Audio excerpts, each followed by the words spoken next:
Good morning student. पिछले class में हम लोगों ने डिस्कस किया था हार्डी एंड विम्बर प्रिंसिपल के बारे में। ओके, पिछले क्लास में हम लोगों ने जो डिस्कस किया था वो हार्डी एंड विम्बर प्रिंसिपल के बारे में। और हार्डी और विम्बर दो अलग अलग साइंटिस्ट थे। ओके, हार्डी और विम्बर ने जो डिस्कस किया वो क्या था, तो उन्होंने नो एवोल्यूशनरी चेंजेस के बारे में बताया।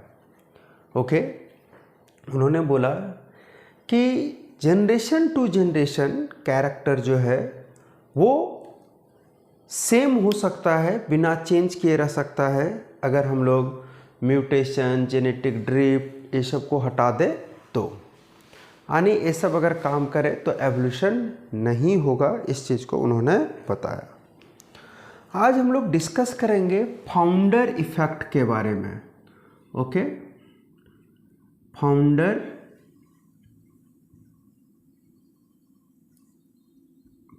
इफेक्ट। तो फाउंडर इफेक्ट क्या है, अगर ये डिस्कस करें हम लोग फाउंडर इफेक्ट, तो ये क्या है फाउंडर इफेक्ट। तो फाउंडर इफेक्ट जो है वो डिस्क्राइब क्या करता है, फाउंडर इफेक्ट जो है वो डिस्क्राइब करता है जेनेटिक वेरिएशन, यानी कि जेनेटिक वेरिएशन जो किसके कारण से आता है, जो आता है न्यू पॉपुलेशन एस्टेब्लिशमेंट के कारण से, है ना।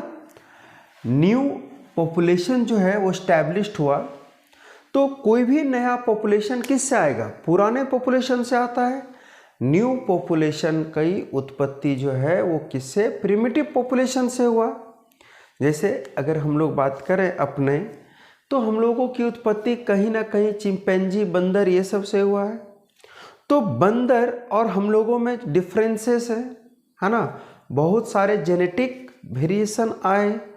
इस जेनेटिक वेरिएशन का डिस्कशन जो है वो किया गया है किसमें, फाउंडर इफेक्ट में। ओके, फाउंडर इफेक्ट यही सब वेरिएशन को डिस्क्राइब करता है ना। तो हम लोग देखते हैं कि ये डिस्क्राइब करता है क्या, कि loss of genetic variation that occur when new population as establishment. हम लोग डिस्कस करते हैं क्या इसमें, loss of genetic variation, loss of genetic variation का, जेनेटिक वेरिएशन है ना, किसमें, फाउंडर इफेक्ट में, लॉस ऑफ जेनेटिक वेरिएशन। और ये जेनेटिक वेरिएशन कब होगा, ये जेनेटिक वेरिएशन होगा अकर व्हेन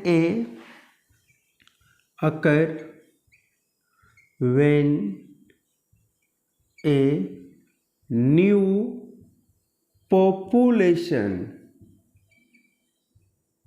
है ना, या न्यू लार्ज पॉपुलेशन या न्यू पॉपुलेशन इज एस्टैब्लिश्ड,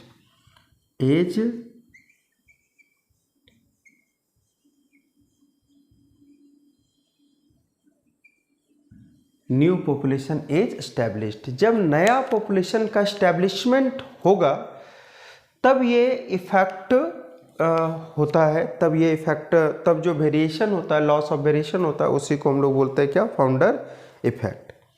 अब है ये क्या, कि ये फाउंडर इफेक्ट के बारे में, इसके बारे में बताया था किसने, तो हम लोग देखते हैं क्या, कि इसको अर्नेस्ट हैकेल ने बताया था। तो हम लोग देखते हैं फाउंडर इफेक्ट गिवन बाय, किसने दिया था, गिवन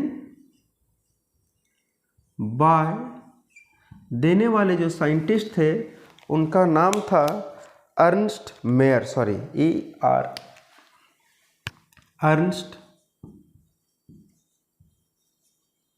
मेयर, ठीक है, Ernst Mayr.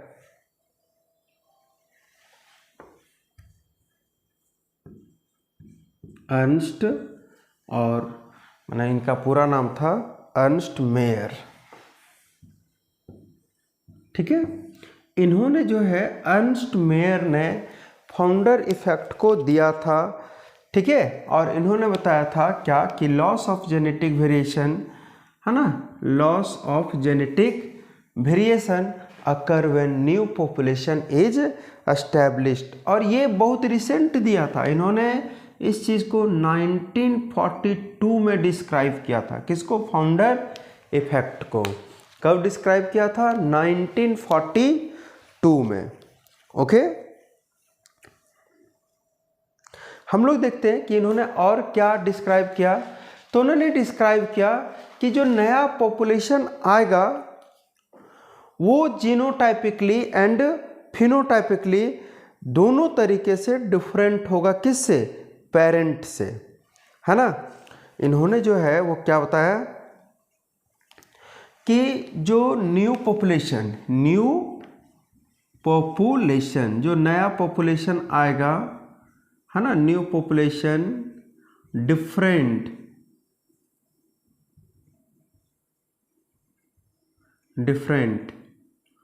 both types, both genotypically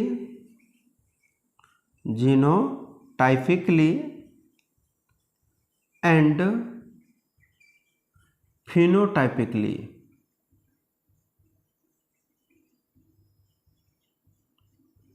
from किससे?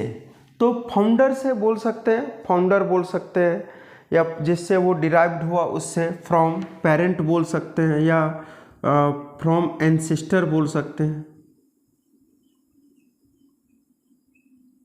है ना, या फ्रॉम डिराइव्ड इट, जिससे भी ये डिराइव्ड हुआ अपने पूर्वज से, ये जीनोटाइपिकली और फिनोटाइपिकली दोनों तरीके से जो है वो डिफरेंट हो सकता है। इस चीज़ को भी जो है इन्होंने बताया। फाउंडर इफेक्ट में इस चीज़ को भी जो है इन्होंने डिस्कस किया, है ना। तो हम लोग देखते हैं क्या कि इन्होंने जो है फाउंडर इफेक्ट में जो है, फाउंडर इफेक्ट में लॉस ऑफ जेनेटिक वेरिएशन के बारे में डिस्कस किया। और इन्होंने जो है वो बताया कि जो नया स्पीसीज आएगा वो पेरेंट से बिल्कुल डिफरेंट होगा, बिल्कुल डिफरेंट हो सकता है। कैसे? जीनोटाइपिकली एंड फिनोटाइपिकली दोनों तरीके से, जीनोटाइपिकली और फिनोटाइपिकली दोनों तरीके से अलग हो सकता है। ठीक है। जीनोटाइप क्या होता है? जीनोटाइप को हम लोग बोलते हैं जेनेटिक मेकअप। ठीक है। और फिनोटाइप क्या होता है? तो मॉर्फोलॉजिकल अपीयरेंस, यानी बाहर से हम आपको लंबा देख रहे हैं तो ये आपका हो गया फिनोटाइप। लेकिन आपके टॉलनेस के पीछे जो जीन खड़ा है ना, अगर उसको देखें तो उसको बोलते हैं क्या? जीनोटाइप। यानी study of genetic makeup is called genotype and study of external morphology is called phenotype. ठीक है। एक्सटर्नल मॉर्फोलॉजी का स्टडी अगर करें तो उसको हम लोग क्या बोलते हैं? फिनोटाइप, है ना। तो फाउंडर इफेक्ट क्या लीड करता है? आखिर नया स्पीसीज आ रहा है ना, तो ये स्पेसिएशन को लीड करता है ना। तो इन्होंने बताया कि ये नया स्पीसीज आएगा, नया पॉपुलेशन आएगा। तो नया पॉपुलेशन जो आ रहा है वो क्या आ रहा है? नया स्पीसीज आ रहा है। तो इन्होंने जो है वो एक पॉइंट और बोला कि इट कैन लीड स्पेसिएशन, है ना, यानी founder effect can lead speciation. And speciation का मीनिंग होता है, स्पेसिएशन का मीनिंग अगर हम लोग देखें तो स्पेसिएशन का मीनिंग होता है establishment, establishment of new species, है ना। जैसे फाउंडर इफेक्ट हुआ, वहाँ पे नया तरह का पॉपुलेशन आया और वो पॉपुलेशन सरवाइव करने लगे, है ना, वो भी रिप्रोडक्शन करने लगे, वो भी इन्वायरमेंट से इंटरेक्ट करके नए मतलब ऑर्गेनिज्म को प्रोड्यूस करने लगे। तो उसको हम लोग बोलते हैं क्या, न्यू स्पीशीज। तो वही है कि founder effect can lead speciation and establishment of new species, है ना। और सबसे जो इम्पोर्टेंट बात कि ये फाउंडर इफेक्ट होता क्या है, तो अर्नस्ट मेयर ने जो है इसके बारे में बताया कि ये फाउंडर इफेक्ट जो है वो किसके कारण से होता है ना। तो ये होता है ज्योग्राफिकल आइसोलेशन, म्यूटेशन, यानी कि इट इज ड्यू टू यानी कि founder effect is due to किसके कारण से होगा, तो ज्योग्राफिकल आइसोलेशन,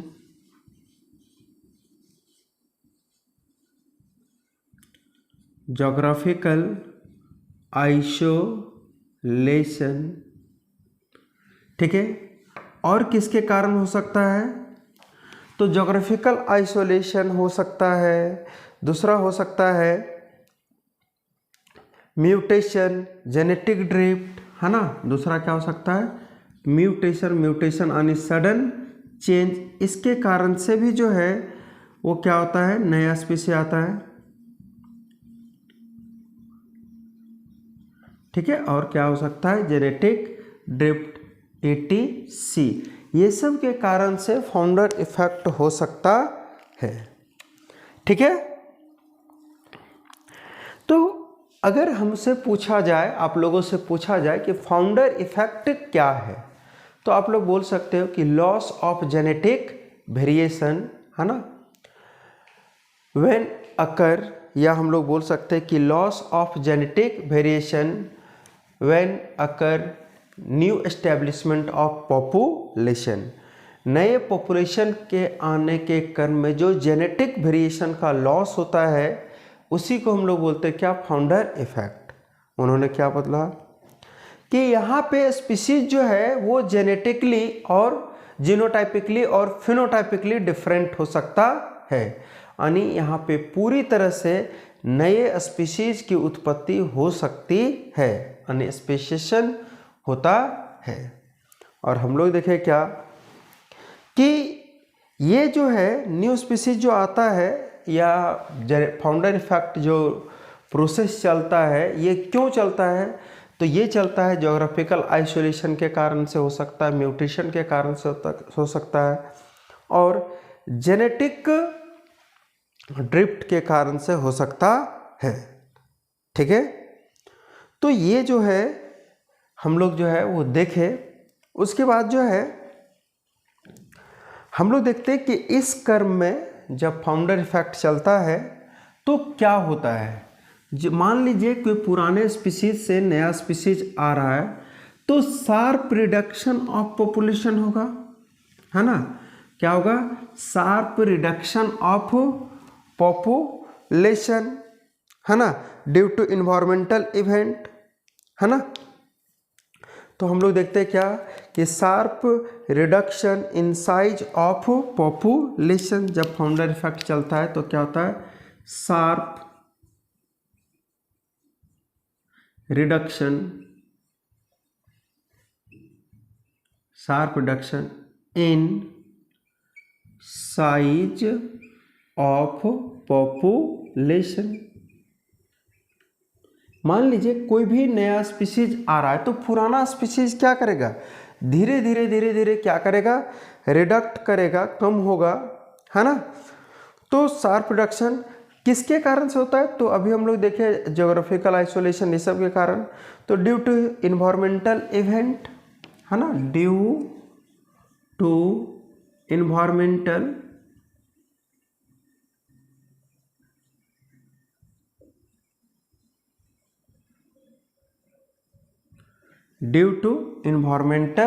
इवेंट किसके कारण होता है, ये इन्वायरमेंटल इवेंट के कारण से ये पॉसिबल हो पाता है, और ह्यूमन एक्टिविटी, और किसके कारण से, और ह्यूमन एक्टिविटी, और किसके कारण हो सकता है, ह्यूमन एक्टिविटी के कारण से हो सकता है। इसी को हम लोग बोलते हैं क्या, activities is called activities is called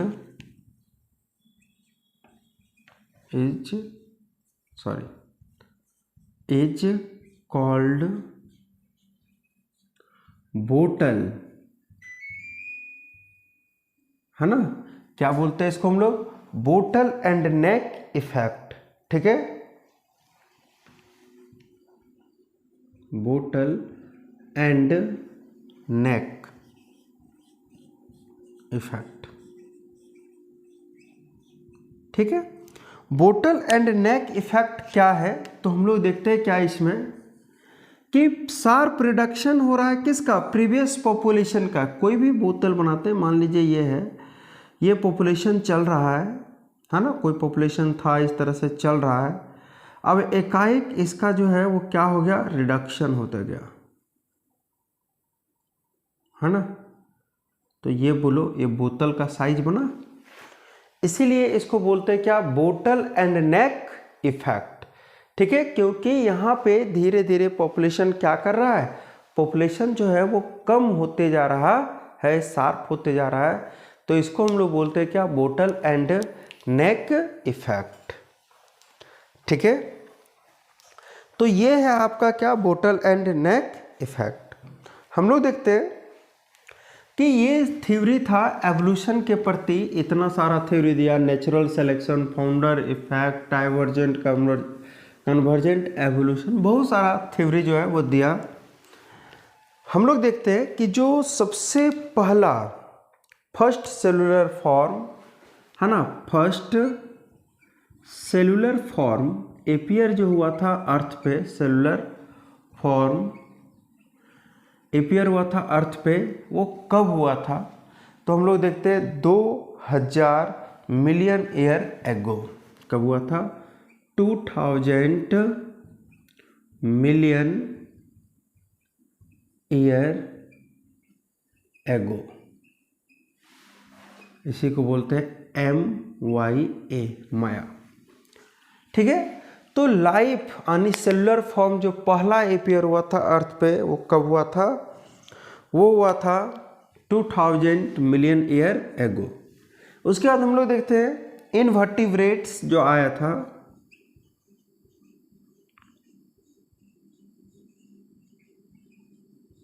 invertebrates, ये कब आया था? तो इनवर्टिब्रेट जो है वो आपका आया था 500 मिलियन ईयर एगो, MYA, ठीक है। उसके बाद हम लोग देखते हैं क्या कि इनवर्टिब्रेट के बाद, है ना, जो सबसे पहले आया था वो था जॉलेस फिशेस, जॉलेस फिशेस। और ये जॉलेस फिशेस कब आया था? तो ये आया था आपका 350 मिलियन ईयर एगो, ठीक है। उसके बाद जो है जॉलेस फिशेस के बाद हम लोग देखते हैं क्या कि रेप्टाइल्स कब आया?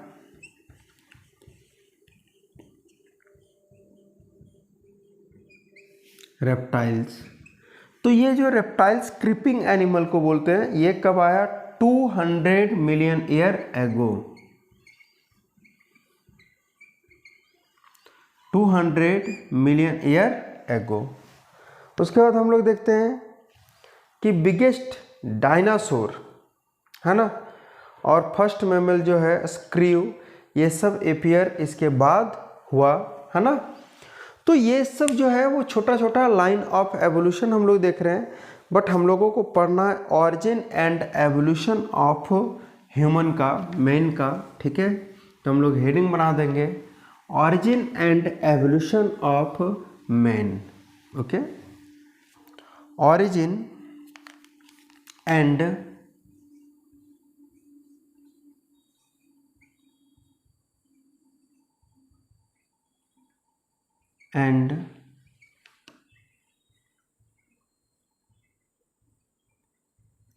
evolution of man,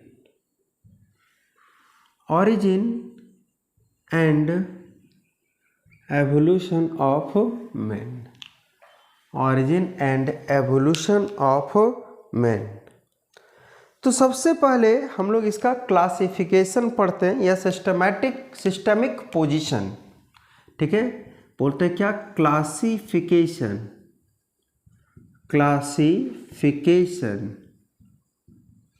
of human.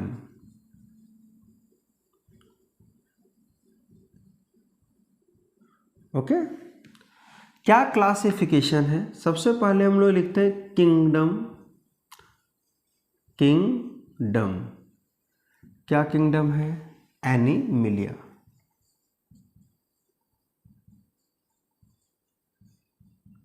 Kingdom क्या है हम लोगों का? एनिमिलिया। ठीक है, उसके बाद आता है क्या? फाइलम। फाइलम जो है वो आता है कॉर्डेटा।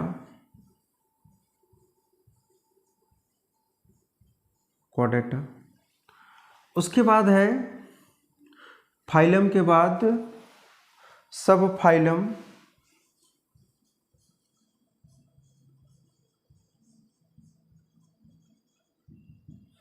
तो ये है वर्टिब्रेटा।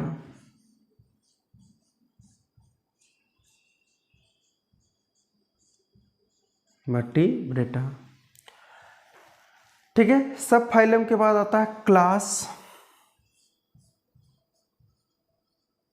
क्लास आ गया मैमेलिया।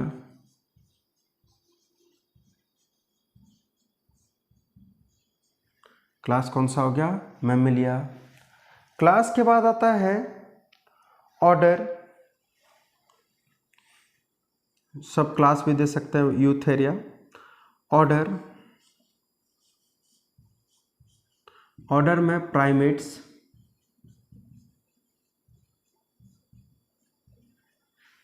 ठीक है, ऑर्डर क्या हो गया? प्राइमेट्स। सब ऑर्डर भी होता है एंथ्रोपोइडिया। सुपर फैमिली भी होता है होमिडिया, है ना। तो ये जो है वो क्या है? क्लासिफिकेशन है किसका? ह्यूमन का। कि हम लोग का जो किंगडम है वो क्या है? एनिमिलिया, है ना। हम लोग का जो सब फाइलम है वर्टिब्रेटा है ना। सब ऑर्डर है सब ऑर्डर। तो सब ऑर्डर जो है उसका नाम है एंथ्रोपोइडिया।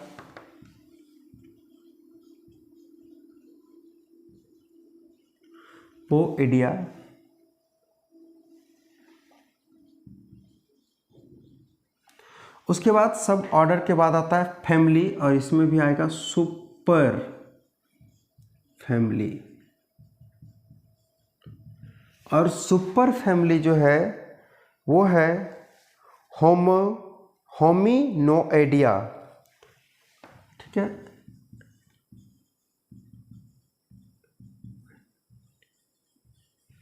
होमिनोइडिया। ठीक है, और फैमिली जो है वो क्या है? तो होमिनिडिया। अगर हम लोग देखें फैमिली तो क्या है?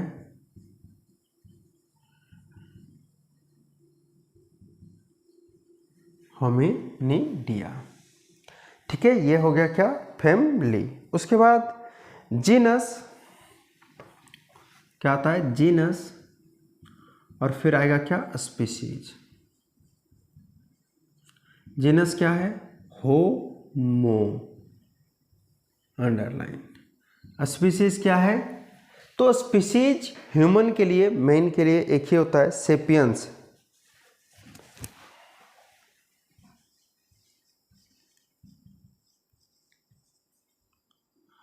ठीक है, सेपियंस।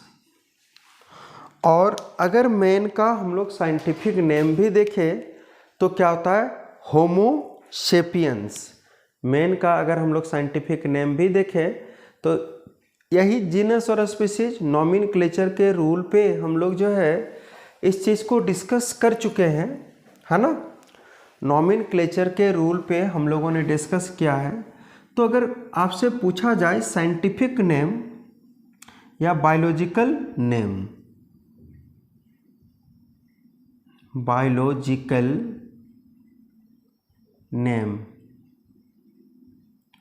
ऑफ किसका, मैन का या ह्यूमन का, तो क्या हो जाएगा होमो